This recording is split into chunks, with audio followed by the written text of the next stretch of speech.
Hello and good evening. How are you all today? Good evening. Good evening. How are you all today? Let's start with the third session for today, which is going to be about teaching approaches. So before proceeding to today's session topics, I just have a simple question, if you can help me. What kind of approach do you use for your students? You can use the chat message to answer if you want. Or you can unlock your microphone and start to speak. What approach do you use when teaching English? And do you have... Communicative approach. Yes? I use the communicative one. Communicative approach, right. So what kind of classroom practice do you use with your students in communicative approach? The speaking classes. Huh. What else?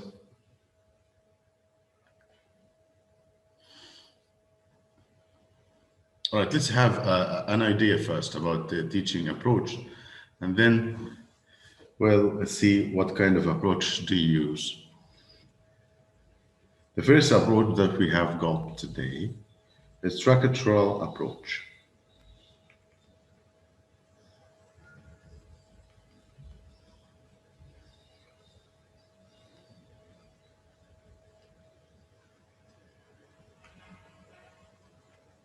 And for each approach, we need to know three things: view of language,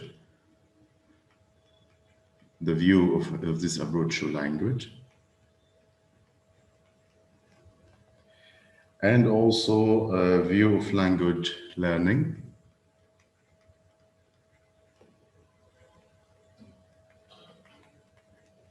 and the third thing that we need to know is classroom practice. So let's start first with the structure approach here. Structure approach, language is a system of structures used to communicate meaning. So the main thing for the language here is the system of structures. So this is why it's structure approach. Language learning. Language is learned through controlled practice.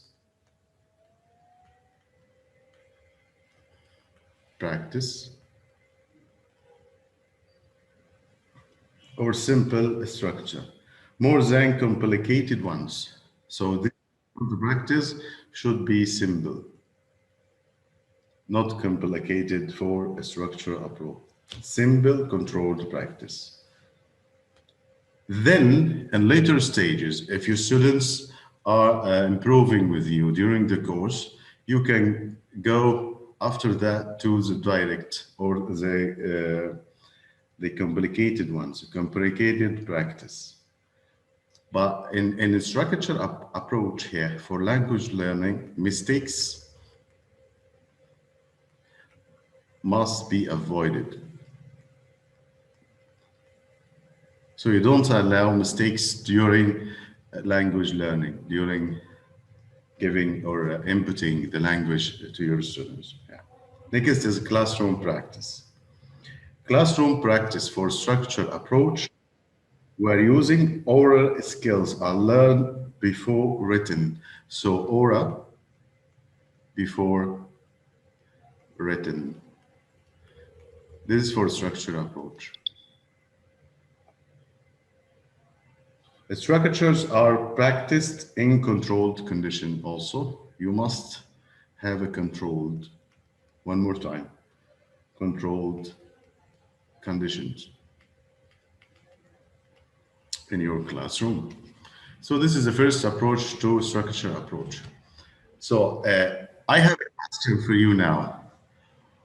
What kind of students do you think will be appropriate to use structure approach for them? For young people. And young learners, okay. And to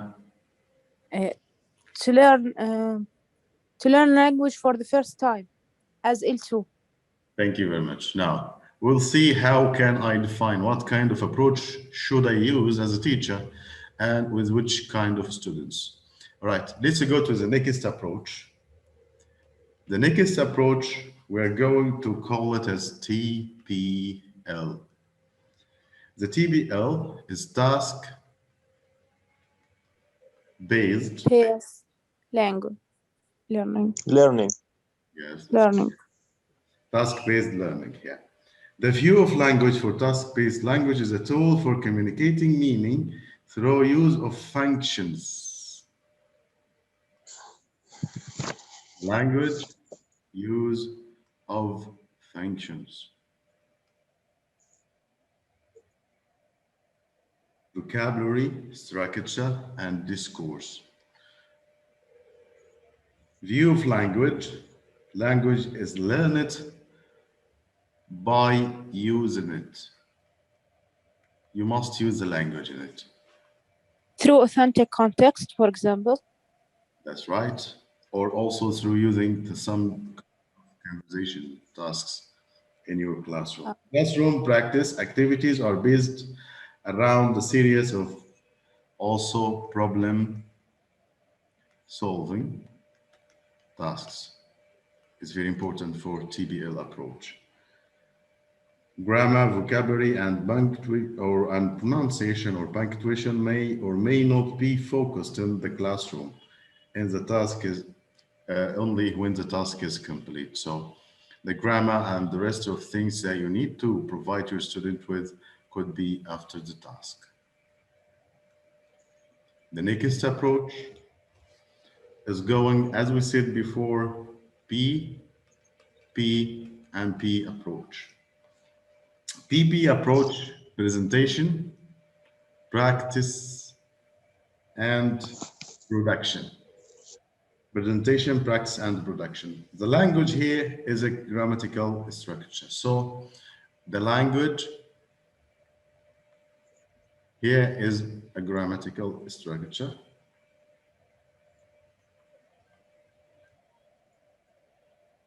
And functions are the most important aspect of the language, not the practice. The view of language learning. Language is learning by first seeing new language in a context. So you must provide the new language to your students in a context, and which should its meaning, practicing in also a controlled, but this time guided, controlled and guided conditions in your classroom. Classroom practice, the syllable focus on grammar, structures, or function, and lesson moves from presentation stage, the first stage presentation, then you move to from presentation stage, then you move to practice stage, and the last one will be the production stage, like feeding back. You're getting the feedback from your students. This is a production stage. The teacher embeds language, providing examples and gives information about it. The learners are guided by the teacher and do not make decisions by their own about what or how to learn, but the teacher should.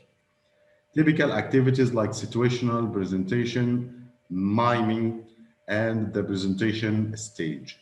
And then you can use the drills or information gap activities, any kind of activities. So you should present first and then practice and then produce. Pay attention to the grammar and functions. The next one is lexical approach.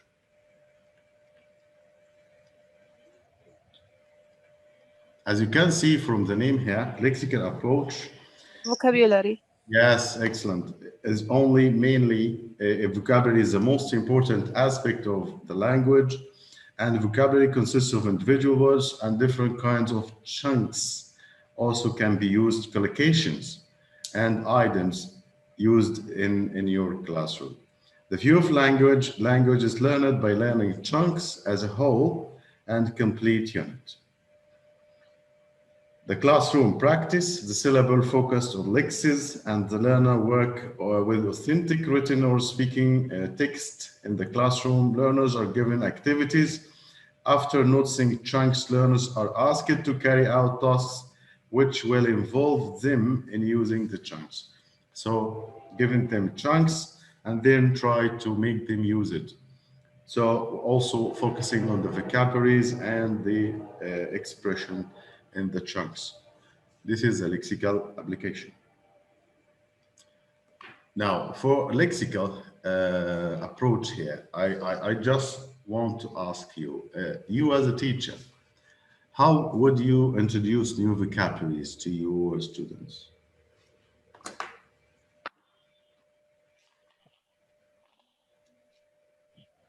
Could I? Yes, please. First of all, I give them the chance to listen to it from the recording, then spelling it and pronounce it. They can match between the listening and the reading. So the steps you are going to use, you'll use listening first, all right? Yeah, And then spelling, and reading. and after that reading. Then we discuss the meaning of it through examples. I have a question for you. Why not use the reading before spelling? Maybe to let the students recognize the letters, especially that they are in young age. Right, it's a good idea. Okay, but after listening, so as we said, you must make them listen, and this is the right step. And if you're using lexical, also lexical approach for this one, you can provide them the new vocabularies fixed in the context. Yeah, This one, that's right. yes, will help you for vocabulary learning. And by the way, it's not necessarily to use one approach as a teacher. You can use more than one approach according to the stage of your lesson, which stage you're giving, introduction, language input, feeding back, whatever. And also according to the age, according to the aim, you can change the approach the teacher is using. But try to delay spelling. So listening is right, and then try to make them read the vocabularies or pronounce it as they listen to. Okay. Next is functional approach, which is number 5.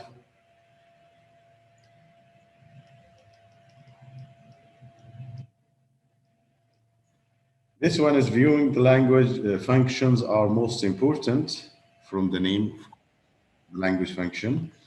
Task. Language learning is the same as the reduction. Practice. Practice, presentation, practice, and Product.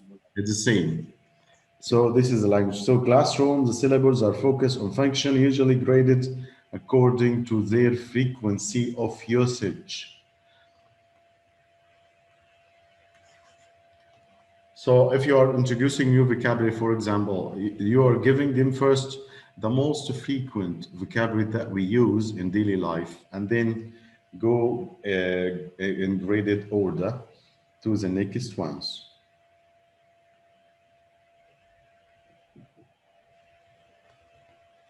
Next approach, communicative approach, the one you said you are using.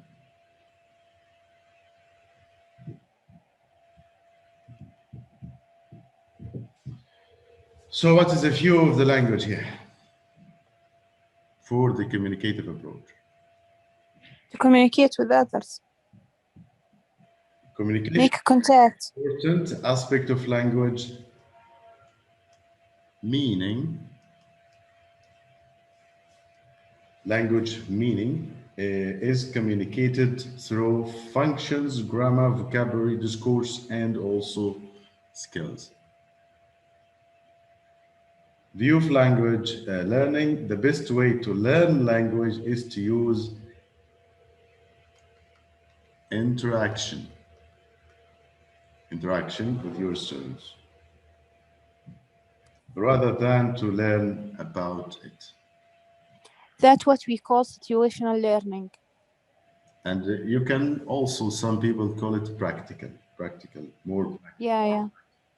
Classroom practice. The syllables are focused on task, function, and topic. Pair and groups also used. You can work in pairs and groups. When communicating in pairs and groups, so communicative approach, do you think which age you should use it with? It's suitable for every ages, for all ages. And it's more suitable for? Maybe Younger. Ages. Okay. We will see how can we define these one and use. This is a communicative approach. You will find it used mostly in courses of English, especially with adult students. Next approach is grammar and translation, which is number 6. Remember?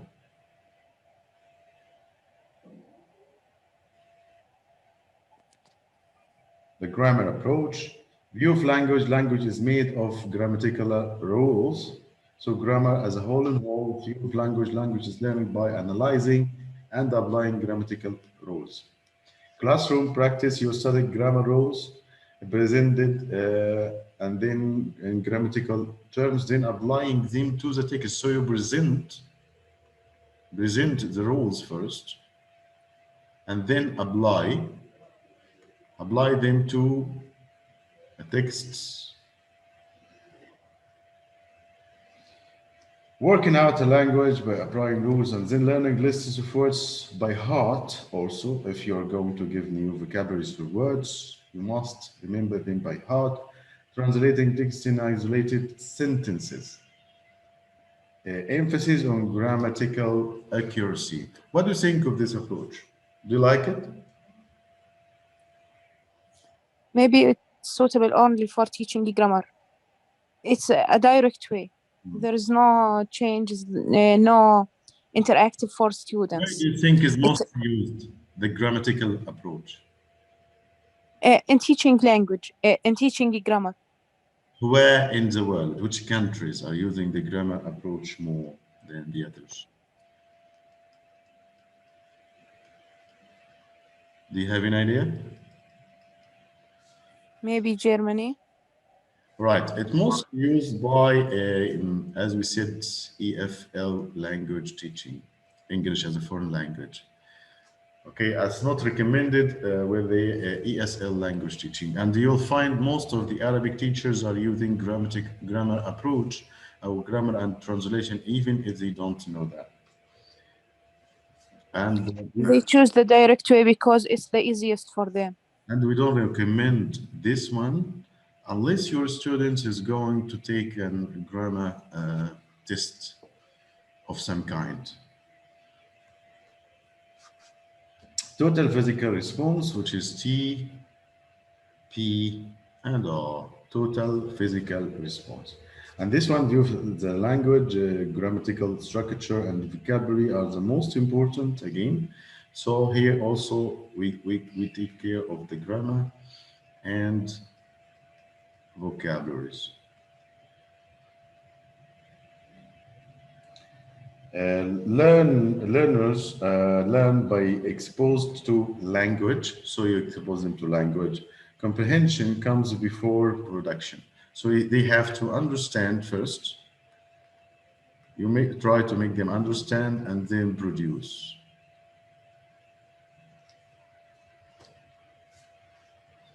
Learners often need a silent period of time during which learners hear language rather than produce it as babies do. So this one also used mostly for young learners. Learning language is learned best when it's combined by doing things physically. And this one of the approach, you use it also try to make your lesson funny. You can use it too. So during some physical activities, some vocabulary physical activities, like giving them a ball around the classroom, and they pronounce the new vocabularies and throw the ball to the other students, and they try to use to do the same, and try to find someone who can win this competition. So you can make some competitions in your classroom and make your class fun.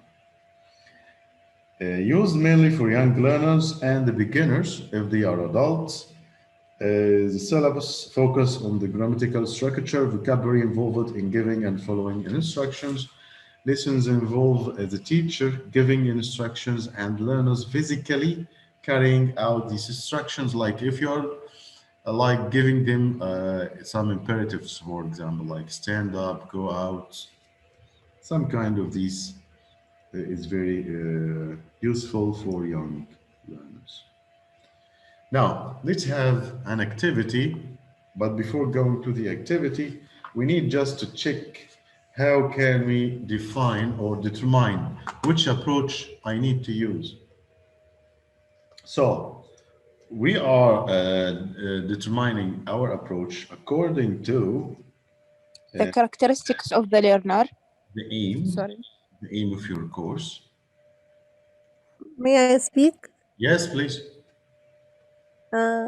Which shows the strategy according to individual differences between the learners and their attitudes, depending on the multiple intelligence theory. Do you think how many approaches you should use during a lesson? Multiple different strategies, not the same thing every time. All the time? I use, for example, grammar translation when it's teaching grammar. The total physical strategy when I wanted to give them some fun through learning. But you must pay attention because in some cases, when trying to use different approaches, this may make your students confused. It depends. What you really know is try to apply these approaches to your classes one by one. Of course. Okay, and then I agree. Yes, you need to practice them as a teacher. Yeah, I agree with you. Yeah, that's right. Excellent. Thanks, doctor. Thanks. Welcome. So the next one, as age also, according to your aim and age, so which stage you are giving them. Level also of your students is very important to determine the expectations, the class size also. In some cases, you need to use a class size. So if your class is big, for example, you'll find some approaches more appropriate for big classes, and some others for small classes will be more appropriate. One more time, don't try to apply all the approaches at once. You need to practice as a teacher, one by one. And then, for example, start with the communicative approach first, and then try to apply another approach. And also according to the stage of your lesson. Like if you are introducing then a new lesson or a language input, as we said last time, or even in the stage of production. So in each stage, you can use different language approach. Let's take this exercise and see your understanding to this one.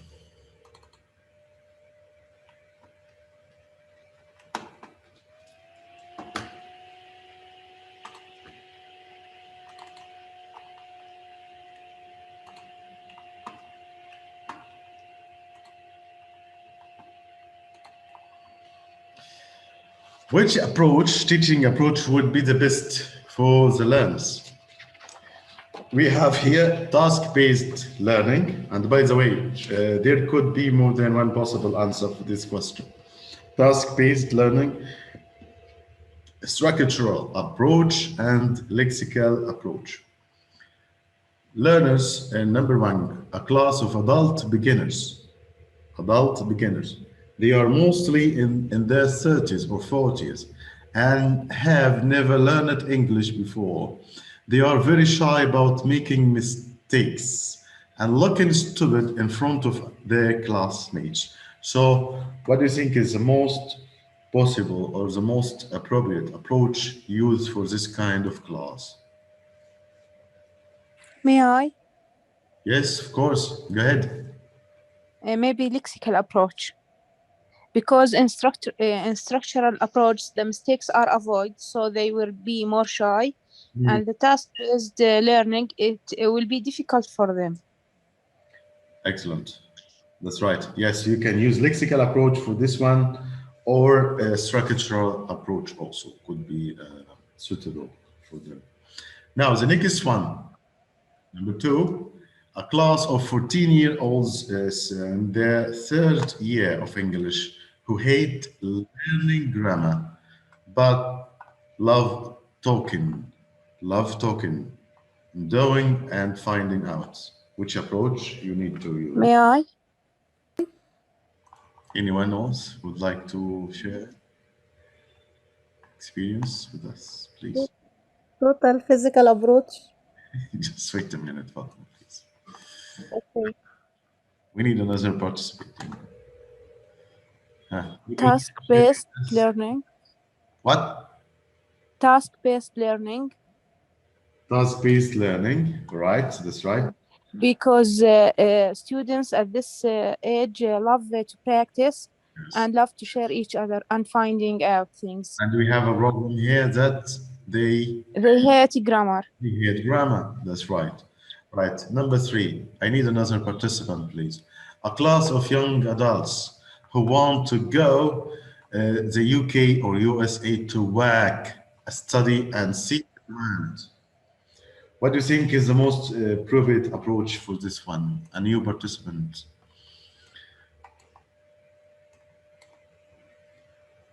Ahmed, if you can join us. Basma.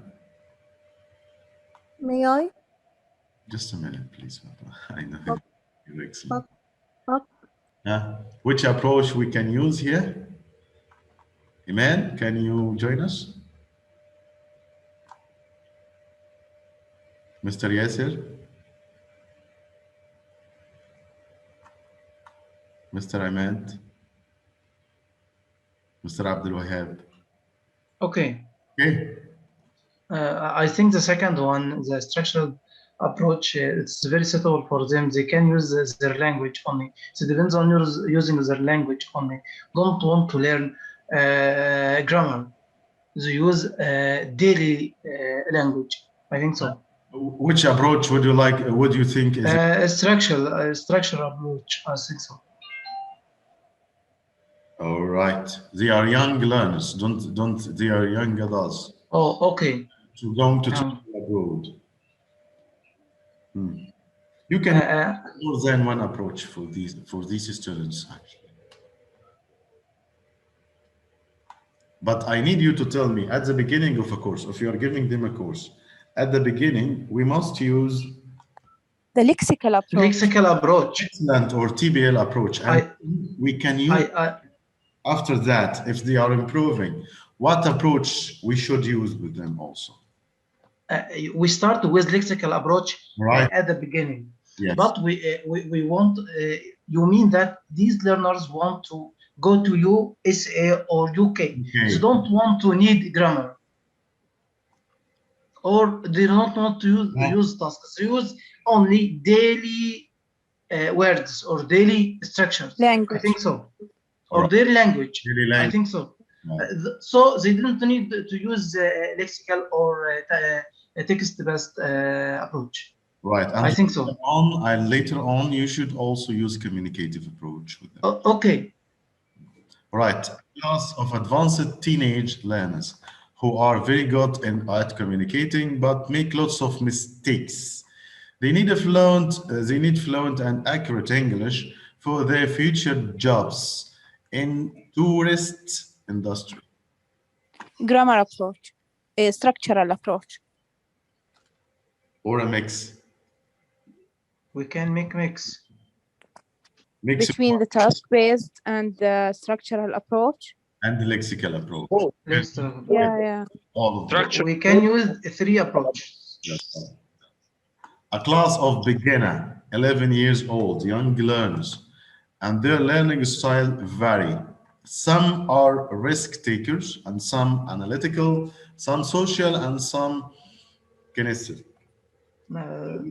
Task-based approach. Yeah. Task-based Task. approach. Task. Excellent. Right. Now, the next one,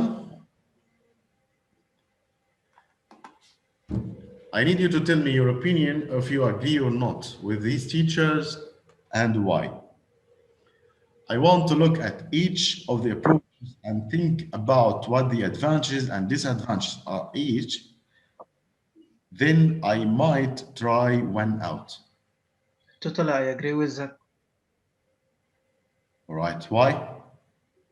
Because you need to know all of things about each approach and choose which is suitable for your learners.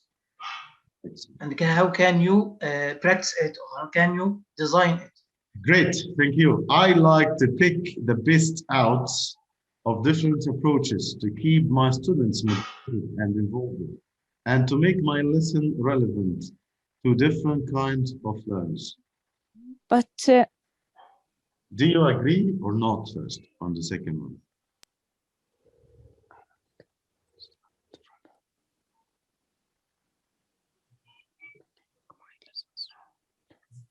I agree with him. Why?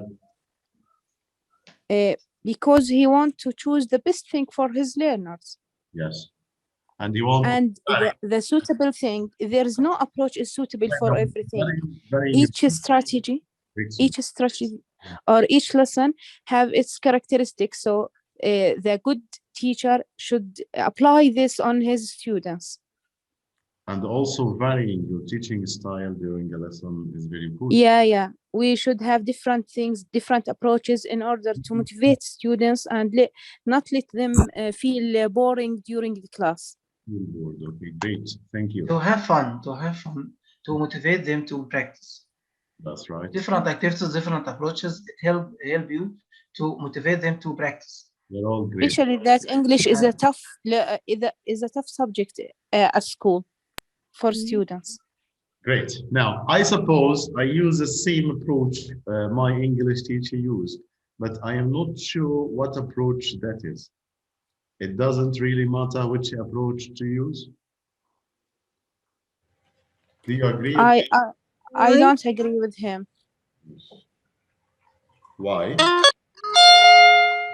Because the good teacher must master his class. He must know where he is. What are the suitable rules for his students? He must be a good teacher in order to learn them in a good way.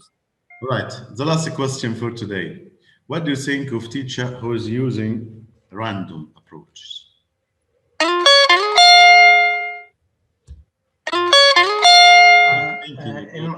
Could you repeat the question, please?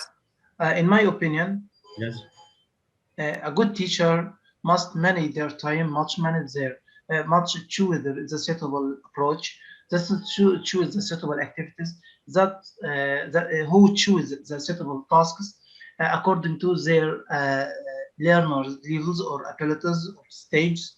This is very important for a teacher how to be successful. But if you teach randomly, I think it's very, very bad, and you can't achieve your goals or your aims of this activity or tasks. I think so. Fatma?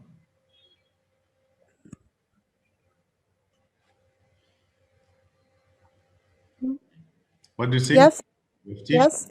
using a random approach or not using any kind of approach at all, or just going to the classroom randomly and I think the teacher should first know the learning styles of his students, then decide what to do, not to apply any other teacher's approach.